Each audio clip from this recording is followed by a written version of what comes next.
In this tutorial, we're going to look at the tools in Illustrator that you can use to create sort of an Animal Crossing style of illustration. And this example is showing you a tree. I would recommend that if you enjoy doing this, that you also check out the Illustrator assignment, creating fruit and putting it into a symbols library, because if you do that assignment and do this tree, you're going to really see how this stuff could work together to do some cool things. So when you open up this file, I just want to point out something. From Window, you want to reset or set it to Essentials here. And then here's what I also have opened up. I've also opened up Swatches, and this is just available down here. Now, the way these workspaces work is they just present, like, say, if you were to do typography, it just presents certain tools that you're more likely to use if you're handling a lot of typography. So that's just my little blurb on that. So look at this file. It's got a box, a gray box, it's got a green circle, and it has just like this beige trunk. So this is kind of simple. So once you go through this process with these things, I want you to use these symbols and make your own version. So the first thing we're going to do is to make this tree shape, we need to revolve it. And so we need to actually get rid of half the circle. So we're just going to take this, and this is in front. And that's important because, and it's got to be tall enough so that it's sitting, it's taller than the circle. So check this out. I'm going to hold down my mouse and select that. And then all of a sudden in the properties panel, check this out. These tools are available because Pathfinder only works if you have more than one object selected. So I'm going to go over here and click on minus the front. Boom. Now I have half a circle. So now I'm going to take that half a circle and I'm just going to move it so that it's just sitting on the edge of that trunk. But I want to make sure that that's really precise. So let's zoom up a little bit. Here's something you want to always do is let the computer do things that it can do perfectly, that you could sort of eyeball, but like, why? Your time is better spent doing creative things. So as soon as I selected those, check this out. The align options come up.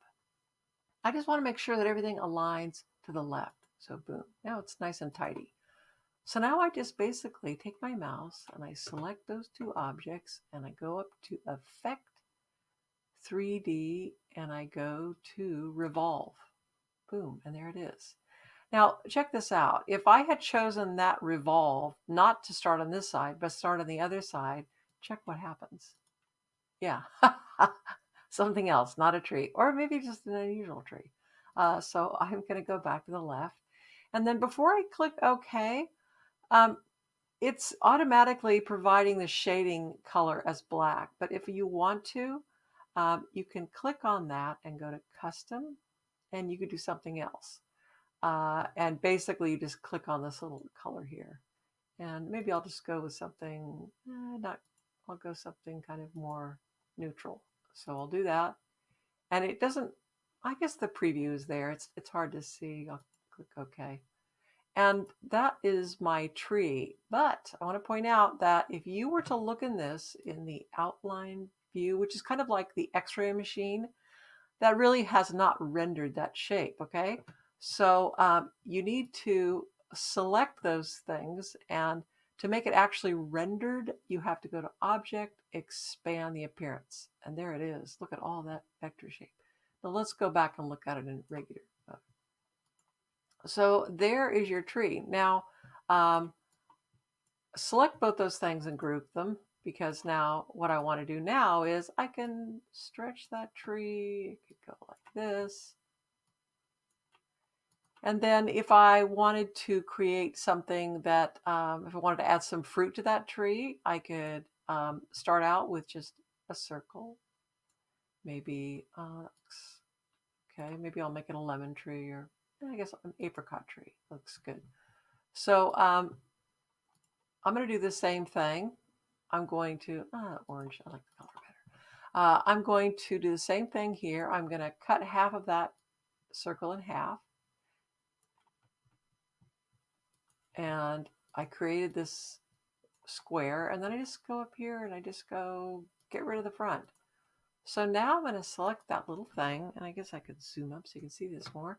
I'll wake that up, and again I'm going to 3D revolve, and definitely I think that orange would look better if I gave it a little bit of a, yeah, that color, that red works well. So I'll do OK.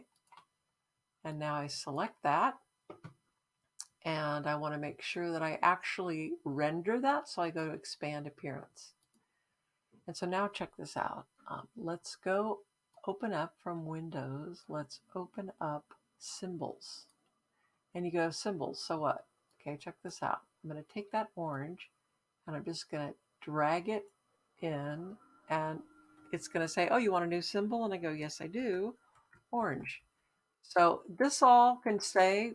These are options, but let it stay at its default state. Click OK. And now check this out.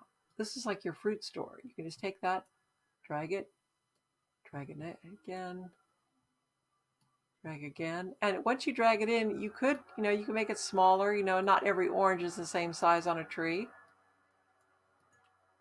So using these basic principles, you could make a whole forest of interesting kind of Animal Crossing style of trees. So have fun.